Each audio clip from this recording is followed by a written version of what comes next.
This is House Planning Help, episode 377.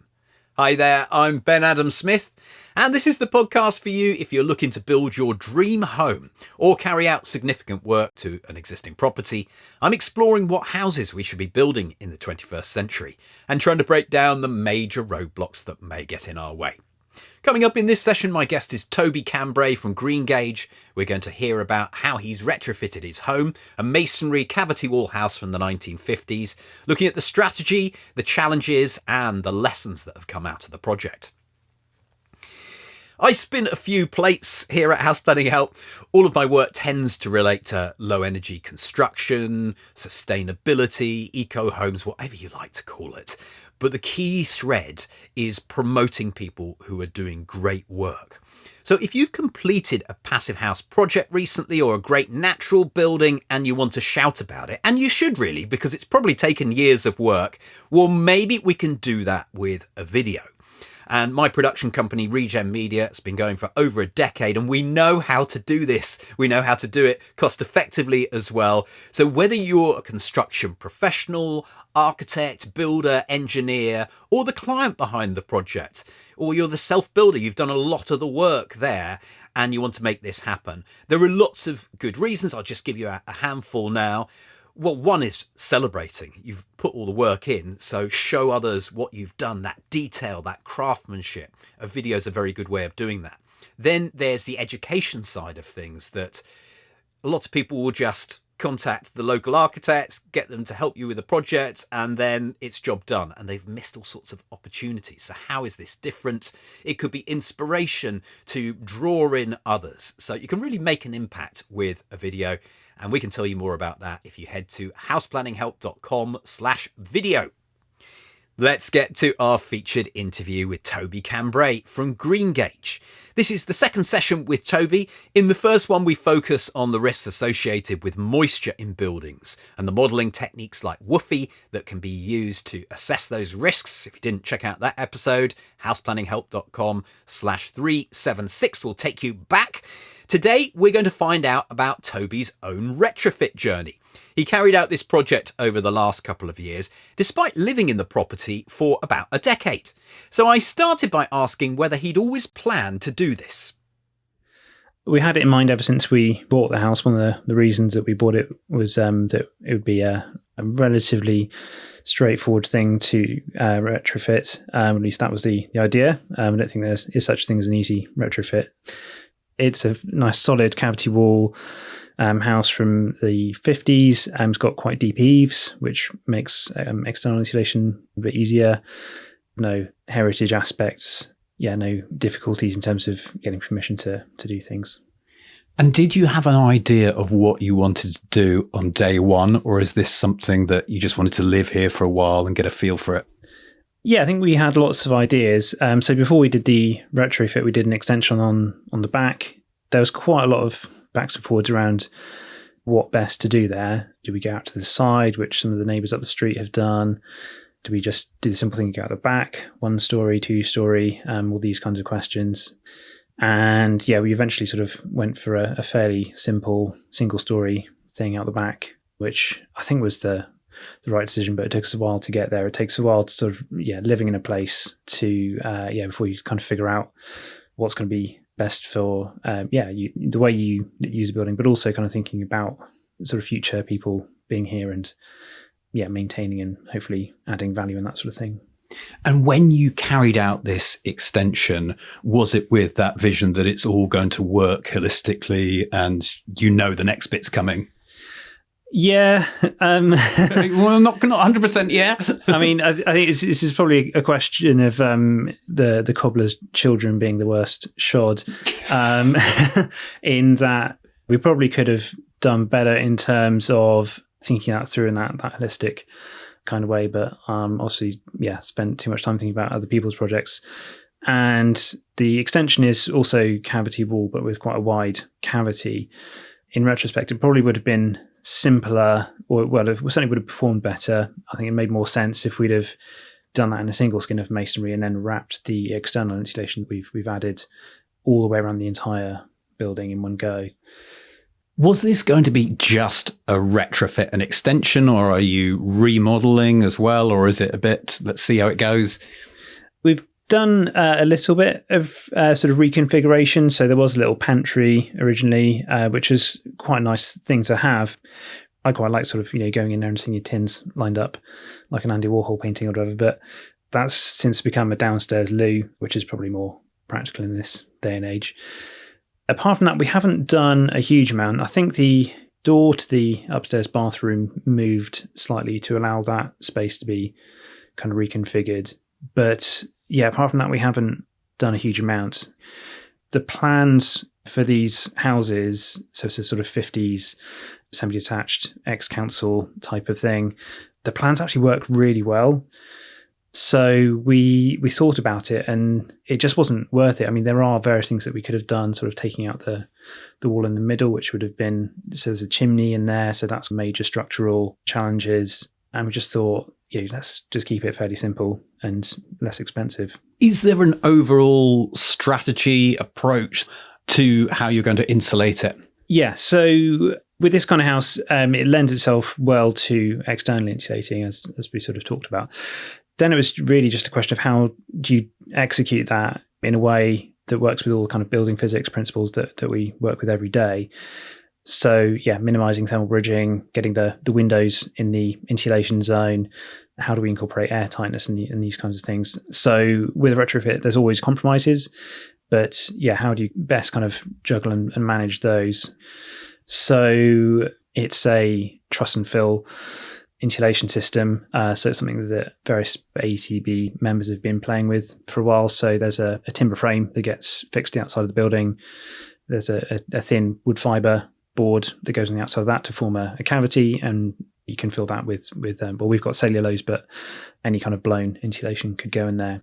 And there's different ways of doing the timber frame. So ours is a Larsen truss, so 2x2 battens on the wall, and then little plywood gussets to support a kind of an outboard batten. That forms the timber frame, but you could equally do that with engineered joist, something like that. There's different ways of finishing off on the outside. Ours is a batten, 25mm batten, a render carrying board, and then the render that you see on the outside. But that could equally be timber clad. In some cases, you might render straight onto the wood fiber or some sort of other external board. You might need to think a bit more carefully about the sort of rain robustness. So this is one of the reasons I quite like this system, is that you've got a second layer of defense between the outside surface and the insulation, particularly when you've got these kind of natural fiber insulations. That's comforting to have, even if you're not in a terribly exposed area. We're in the southwest near Bath. It's not too bad, but it's certainly not a dry part of the country. And the system that's probably the most popular in the UK, I guess, for external wall insulation is polystyrene with a render straight on that. And if there's issues with the render cracking and things, you're much more likely for that to get passed through to the inside and to kind of create problems internally. What does the cavity do at this point of the original building? Cavities are there to provide what we call a capillary break. Bricks and other kind of masonry materials are porous, and they will soak up water, and in some circumstances that can manifest itself on the inside, so that water can soak through. If you've got a cavity there, that in theory stops that happening. In practice, that's not always the case. So if there's rubbish in the cavity, if there's snots and things, so bits of mortar that have sort of extruded out the back of the joints that have been cleaned out, if you've got wall ties tipping the wrong way, or just an accumulation of rubbish down at the bottom of the cavity, then that can bridge that cavity and start to reintroduce problems that way. And then obviously with cavity wall insulation, in some cases that can bridge the cavity as well in terms of moisture. It depends on the sort of type of insulation and the amount of rain that you're getting on the original surface. But that's kind of the purpose of the cavity. So what we've done here is effectively gone from a sort of the original cavity wall, which had insulation in it, which was absolutely fine. And we've How do you know that? Well, it's dry. You've not had any issues with moisture internally. Where I have opened up the cavity to make new holes for ventilation, that sort of thing, it's been absolutely fine. So we've sort of reintroduced that cavity just behind that. cladding. So nothing needed to happen to the original cavity? No. I mean, there are places you're having sort of been knocking the place around that we've discovered didn't get insulation to them. So certain pockets where the insulation didn't reach. So under the damp-proof courses above the windows, for example, there's a couple of different arrangements, but where there's a pair of lintels, there was no insulation between those lintels because there's a DPT over that stopped the insulation kind of dropping down there. And a few other areas that I found where, the insulation didn't quite make it. But apart from that, it seems to be okay and dry and all the rest of it. So, are there any complications because you're a semi-detached property? So we've got a fairly chunky return at the party wall, which isn't to everyone's taste, but I think it looks okay. It doesn't sort of jump out at you too much as you walk up the street. And the neighbours seem fairly happy about it. And other people that pass by have been quite complimentary about the look of the new place. The other issue, I guess, we had was with airtightness, which again, in retrospect, I probably would have approached a little bit differently. But we sort of designated the existing render on the outside of the cavity wall as our kind of airtightness line. That sort of makes sense to a degree that the existing render is all solid and there's kind of minimal cracking, and we can make that good where we did notice cracks. It's continuous and the material's pretty airtight. But we didn't get as good as an airtight score as I was hoping. So I think we got down to about 3.8 in the end. And that was just me messing around with a blower door. That wasn't a formal test.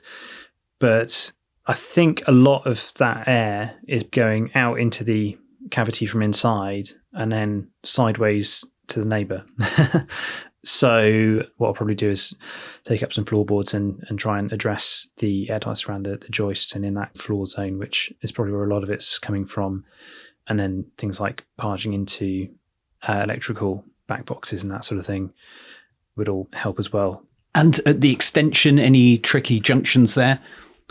The main one, which we haven't really got a good solution for, is where the external leaf of the cavity meets the new external wall insulation. So at the side of the house, the new extension is slightly wider. So the external leaf kind of returns back into the external leaf of the original house. And so the new insulation just kind of butts right up to that. It's not ideal. We've done thermal bridge calculations to check it for surface temperature and things, and it's not a problem in terms of moisture risk, but we are losing a bit of heat through that. This is the reason for doing that single leaf extension with the external insulation at the same time, which I mentioned earlier. And then, there was a bit of work to do to tie the wall insulation to the roof insulation. So, it turned out quite nicely in that I just removed one row of tiles, and that was almost the perfect kind of amount to slip a bit of insulation into that zone that the wall insulation just kind of sit on and butt up to. A slightly unexpected expense was dealing with that in terms of waterproofing. So I got a roofer to do some lead work to protect that insulation, which was, not a cheap exercise, but is a nice way of finishing it off and is kind of robust and won't let any moisture in. How did you budget for this? I suppose we looked at what the big ticket items were going to be first and paid proportionate attention to all that kind of stuff. So the biggest thing here was the windows. So we've got new triple glazed windows, which are really nice. The roof needed redoing at the same time. The underlay was shot. Basically, it was the original bituminous kind of felt underlay, and that was sort of falling away in places. So while the scaffolding was up, we got a roofer in to strip the tiles off. We've actually kept the same tiles. They were in reasonable condition. We didn't want the sort of upfront carbon expense of having new concrete tiles. And then we had a new underlay, replaced the battens and tiles. So that was probably the next biggest cost. And then I guess probably the next biggest thing, which was a long way down the list in a way, the expense was smaller, was the cellulose installation. I did most of the work myself. It was a few £100 here and there for timber and odds and ends of insulation and screws and things. And doing it yourself, were there any big takeaways? There were probably lots of small takeaways, really, in terms of the best order in which to put things together. If you're a builder doing this kind of stuff every day, a lot of this stuff's kind of second nature and you've done it before and doesn't require that much thought, but it always takes longer than you'd think. And the speed at which professional builders work is, something I've come to respect a lot more, actually. It's a team sport, isn't it? It's one of these things that I think people, they have this romantic idea of I'm going to do all the work themselves, but you quickly discover why. You've got lots of people involved. Yeah, that's right. And managing that project and bringing that team together and keeping it together is a whole other skill in itself, I think. So maybe I'm not very good at that. Now, you mentioned your cellulose insulation and a little while back embodied carbon. Was that in your thought process, or was it this system is pretty sustainable anyway? So I haven't done any calculations in terms of upfront carbon calcs, but we've followed the principles that we sort of found from other projects. So we've got very little concrete, no steel. I think the only bit of concrete, there's just bits of mortar and stuff for making repairs. And then there's a little bit to hold in place the paving slabs that we got to protect the insulation below ground. But that's it in terms of concrete. There was a lintel that had failed over what was a bay window. We had a kind of choice about how to deal with that. And we only sort of noticed shortly before we had to start putting the insulation on. So we had to make a fairly quick decision. So the choices were basically put some steel in there. So support the wall, remove the failed concrete lintel, put some steels in. We actually ended up going with a heli-fix kind of system, heli beam, but it's basically these twisted stainless steel bars. They chop into the mortar joints of the block work and then kind of use a special epoxy mortar to grout these bars in. And then it turns the whole wall into like a beam, reinforced concrete beam. And one of the things that occurred to me with that is that's probably actually quite a low carbon approach to doing that, because there's so little material, and I don't know how nasty the kind of epoxy mortars are, but there's not much of it. It's actually pretty quick. I was amazed how clean it was. They had to chop in on both sides of the wall, so internally and externally, and I carefully sheeted off all the rooms where they were going to do the chopping, because I thought it was going to make a horrible mess. And they've got this amazing kind of dust extractor which just hoovers up absolutely everything, and they go in there with this angle grinder type of thing, and it cleans the whistle afterwards. I was astonished. Anyway, the bay was an interesting one. So we went back and forth a few times trying to figure out how to do the insulation around the bay, which is not straightforward actually, because you're changing the geometry quite dramatically when you're adding. Well, the total build-up's about 300 mil, about 220, 250 maybe if that is insulation. So you're actually changing the kind of geometry around that bay quite significantly. For it to all make sense, you've more or less got to rebuild the whole thing. And then you run into questions around how you support the canopy over the bay. A lot of these houses are built where the roof more or less just sits on the windows, which feels a little bit alarming, and you probably struggle to find structural engineers to sign that kind of thing off. And then, you're into kind of expensive solutions with the window that thermally maybe not ideal in terms of flitch plates, or you have big posts internally. We worked with Beth Williams to try and come up with a solution for that, and we went backwards and forwards, and none of it was feeling great. So I decided we could actually just take the thing off, which is what we did. So that bay window turned into what's effectively just a normal picture window. I left the masonry out internally, so there was like a small kind of recess, basically the depth of the existing walls. It's almost like a mini bay, and it's got the same amount of insulation as the rest of the walls. So that was a nice, kind of compromise, I suppose. So what is the build-up now from the outside to the inside? So on the outside, we've got a render on it's a 12mm cement board. That's some cement that I forgot about. That's probably one of the bigger ticket items actually in terms of upfront carbon. Then there's a ventilated cavity with 25mm battens to maintain that. Then a 22mm dense wood fibre panel, 200mm of cellulose behind that with a timber frame, and then the original cavity walls. And the windows are in line with the cellulose? Yeah, so that was actually the first step. So The original windows were removed and we built plywood boxes that are sort of inserted into the opening so they cantilever out. Those get fixed through the face of the ply into the edge of the masonry leaves of the cavity wall. And yeah, so they can then sort of project the windows out into the insulation zone. So it's like a sort of short cantilever. And we haven't talked about where the insulation goes above us in the roof and the air tightness. What we've done here is effectively, and we actually did this bit before we got on with the rest of the project, but we replaced all the insulation that was between the joists. So that was just rubbish old, really horrible, collapsed glass fibre. So that all came out. And then we had quite a lot of bits and bobs left over from the extension in terms of some mineral and things. So that went between the ceiling joists. Then I put a membrane over that, a vapor control layer basically. And then we've got some more cellulose on top of that. So it's just like a loose lay cellulose that comes in these compressed bales, and you just open the bale and scrunch it up and it expands into loose cellulose. Then I basically planned in advance and had that membrane. I left plenty of length on it and kind of folded it back under the rafters. Then when we had got the scaffold up and exposed the ends of the rafters and then peeled and slit that membrane so it could fold down between the rafters, and then taped that all around to the rafters and then down onto the existing render. It was a bit of a fiddle, but not too bad once you get into it, actually. So it felt like it was going to be one of those really time-consuming things, but it wasn't too bad. I tried a few different methods and things as we went along, but yeah, just taping it ended up being the way to do it. And thinking about the foundations and down below, what's going on there?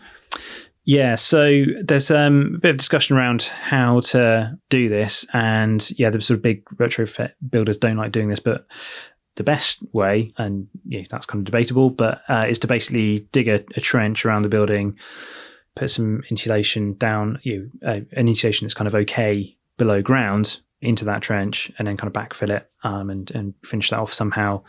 And then the cellulose insulation, the timber frame, comes down and sits on top of that. So that comes up a little bit above ground level to keep all the timber clear of ground level. So yeah, again, that was probably one of the more time-consuming things to do, actually. So there's a lot of hand digging and redoing drains that are close to the house and that sort of thing. I guess actually just reflecting back on what you were asking earlier about the big lessons, all of the time and thought and the effort of building really goes into the junctions. So yeah, we've got almost 100 square meters of external wall insulation here, and sometimes people will cost on that basis. So it's going to be 100 quid a square meter or whatever. If I was doing this as a builder, I think I'd basically measure all of the junctions and use that as my basis for pricing. It's going to be 100 quid a meter or probably a lot more than that, because that's where you spend your time getting it right. The actual timber frame, when I started building that, went up really fast. It was like there in a few days, really. But it was all that messing around the foundations and the taping around the rafters and all that kind of stuff, and sorting out the windows that really took the time. It's fascinating on a build where the time goes, because you can have that as a client. Sometimes you'll look at a house and think, oh, we're almost there. And then you can have weeks and weeks of them coming in and doing things, but not much visually is changing. Yeah, and that's true, sort of, I guess, of the finishing as well. So a lot of the functional stuff, the structural stuff, can be not, I was going to say rough and ready, that's the wrong expression, but it doesn't have to look nice. And so tolerances and, you don't have to sand everything down and all that kind of stuff. Sanding, oh my goodness. Whereas, yeah, once you get inside, it's taken a long time to sort out the finishing off of the window reveals and things, because you need to look nice at the end of the day, and getting stuff made to kind of reasonably nice tolerances and sanding it and painting it or whatever you're going to do, that is time consuming. Now, you said we a little bit earlier on there. Did you get a builder to do some parts, or other people, or help, or, what areas did you need help? We had a roofer to come do the roof, just because I wasn't keen on scrabbling around up on the roof, and also it felt like an important thing to get right. That's going to keep the rain out. So we had a roofer do the roof. We started with a guy called Ed to do the building work for us. So he did the first batch of windows. And due to sort of a miscommunication, probably my fault, that fell through. He was waiting for me to get back to him. I was waiting for him to get back to me. But when I went back to try and find out when we could do it, he wasn't available anymore. And it so happened that I was able to take some time off to do it myself, which is kind of what I wanted to do all along anyway. And I had various sort of friends chip in for a day or two here and there. We had window fitters actually fit the windows again. I felt a little bit nervous about putting thousands of pounds worth of a window and lifting all that in and getting it all right. So Dave at Windowology did that for us. And I think apart from that, it was more or less just me with these two hands. And how much time does that mean then? I haven't worked it out. I dread to think. I mean, I was working probably sort of 3-4 days a week with weekends and things on it for a good 6 months. And that wasn't quite enough to do all the insides and things. We got it finished to the point of having the insulation in last Christmas when I had to sort of go back to finish off my PhD. And by that time we'd got all the functional stuff done. So then over the next couple of months, it was getting the render board up and rendered. And I've been chipping away at all the internal stuff at just weekends really for the rest of this year. We haven't talked about ventilation. So that's always quite interesting, particularly when you're doing bit by bit, because you've got to get that right. So what's your strategy and when was it implemented? The ventilation system went in, or most of it went in at the time when we did the extension. So when we were kind of reconfiguring the bathroom upstairs and things, we were able to get some ducts coming down from the loft. So we've actually, I should say, we've got an MEV system, so mechanical extract system. So it's kind of like half an MVHR. So it's the extract half. So there's one fan that's in our case in the loft, and then there's a duct from that to each of the wet rooms. And then each of the living spaces, there's an inlet through the wall. And the system, it's made by Aereco. And on each of the terminals, the inlets and the outlets, there's this kind of, I don't know what it is, there's some sort of material that's kind of humidity sensitive, and that passively operates like a little damper. So if you have a shower or whatever, then it will open up and allow a bit more air through to clear that elevated humidity. And then on the fan in the middle, there's a pressure sensor. So the fan will basically ramp up if it sees when the terminal is kind of opening up a bit.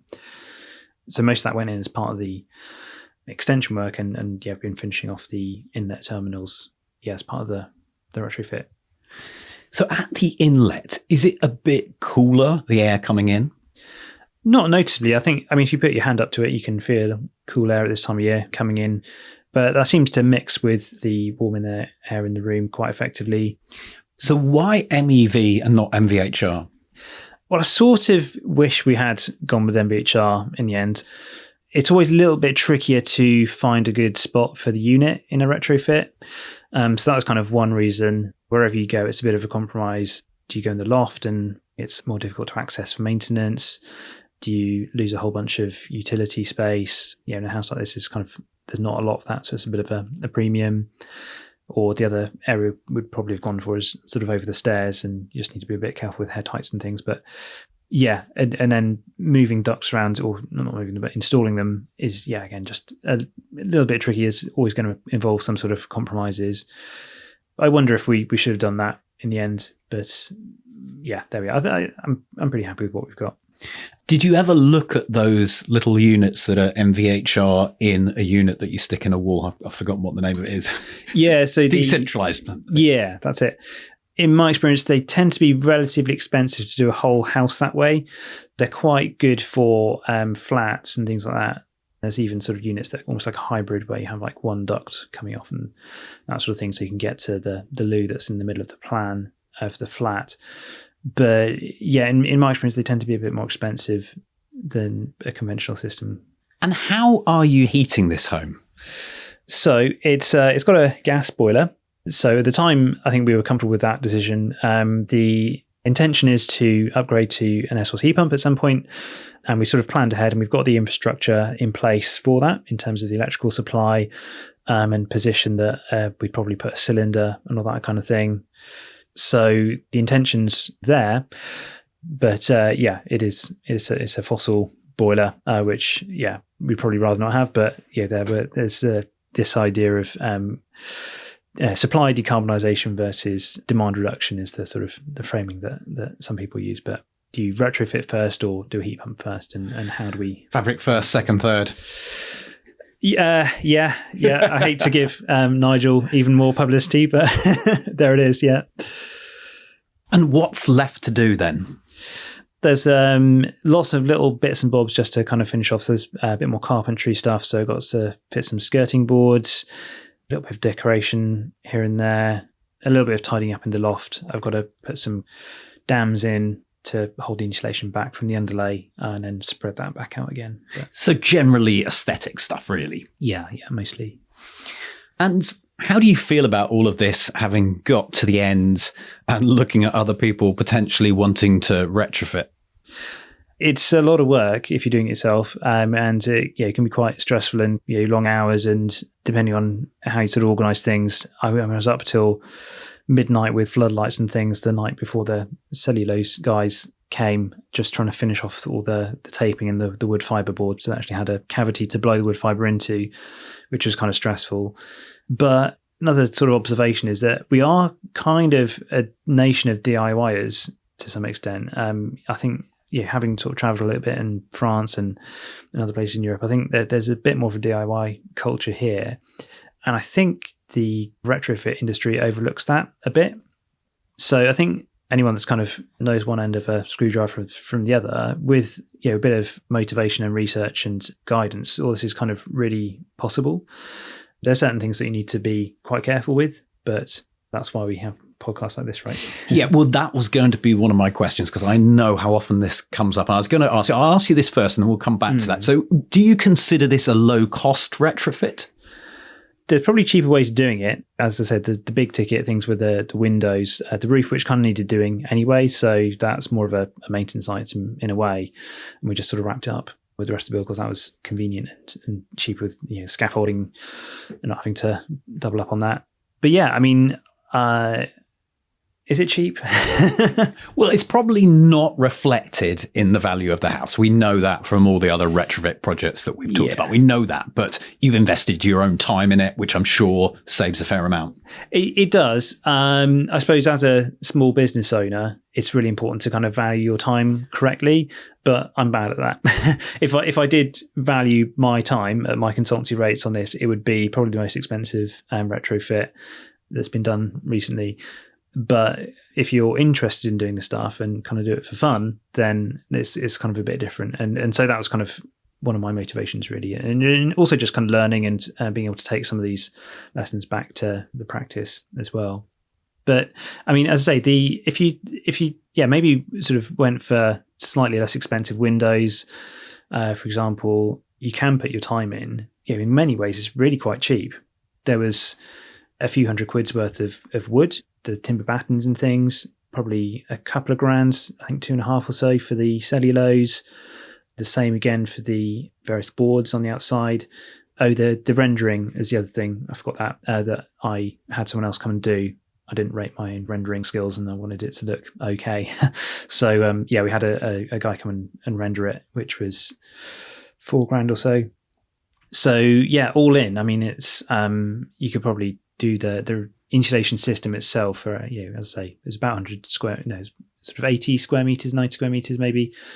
It was going to be in the order of £10,000 or so to have that sort of EPS system. We probably did it for less, but to a much higher standard, in my opinion, sort of doing it myself. Well, the point I was going to raise before was about how people who are very good at DIY are also very keen at keeping an eye on costs. And they don't mind spending money on materials and probably windows and so forth, but advice becomes this very difficult thing that I don't get anything for my money. So what advice do you think you need as a DIY retrofitter? So I suppose the question I'm thinking about is, where are the risks? And with external insulation, a lot of it is probably in the water management, particularly these kind of natural fibres, natural fibre insulation. And so a lot of that is to do with making sure that everything's kind of flashed correctly so that the rain's not going to get in. You've got all your layers organized in such a way that, you're sending water down and out. I did quite a belt and braces detail on the outside of the windows, which a few people said was probably overkill, but I kind of deal with moisture stuff professionally, so that's okay with me. Yeah, you really don't want rain getting into your cellulose insulation. So I was comfortable with over-speccing that a bit. And I don't think actually what we did was particularly expensive as such, but it was probably a bit more time consuming to build. There's like a double layer of flashing. So there's the windowsill that you see, and then there's a waterproof sill below that as well. So if any rain does get behind the reveal linings or the windowsill, then that won't get into the insulation zone. But yeah, we were thinking about risks and what guidance people need. So there's lots of kind of standard details available now. So that would be a good place to kind of start. And some of those, you might need to pay a little bit for just to get that information, but it's not like a consultancy service necessarily. And we had, as I said, Beth to help us with some of the structural stuff. So she specified the screws and things and designed the window boxes. I'm glad we had that. Someone who knew what they were doing to kind of say, yeah, that's not going to fall down. But yeah, I mean, apart from that, I think a lot of it really, if you've done a lot of building and broadly speaking, how timber frames go together or, how a masonry wall goes up, then a lot of that stuff will be fairly obvious, and it will, a lot of it kind of just presents itself to you as you work. As you kind of think through the next steps, you start to think, I need to think about how that thing joins to the other thing, come up with a solution, and then order some tape or whatever it is, and get on with it. So are there any technical challenges left unsolved? In a general sense, there probably aren't many technical issues that we really need to resolve. But what is always a challenge is resolving those in a specific way for a particular building. So, yeah, we know how to do external insulation 25 different ways, but you can guarantee when you try and do that to a particular building, there's going to be some fiddly little detail that no one's come across before, or if they haven't really documented, and you just have to scratch your head for a minute and think about how to do it. So there's always going to be these bits that are specific to the particular building, the particular builder. Everyone's got their own preferences on how they put stuff together, but I don't see a real need for that many new kinds of insulation or whatever it might be. We've got enough to be getting on with. And if new things come along that are cheaper or more environmentally friendly or whatever it might be, fantastic. But yeah, the national effort really needs to be in just getting on with it. And finally, Toby, how has it been then since you upgraded it? Have you noticed a big change? Yeah, it's so much more comfortable apart from anything else. It's funny, I know the physics of why, but it's almost kind of difficult to express the difference that you feel when everything's a more kind of even temperature. So I could bore you with radiant temperatures and all this kind of thing. But the feeling that you get is, it works. It's difficult to describe. You need to just go in a well-insulated house in order to experience it, really. Well, thank you very much. Thank you. Head online to take a look at the show notes for this session, houseplanninghelp.com/377. You can review the key points in our summary, check out some photos from various stages of the project.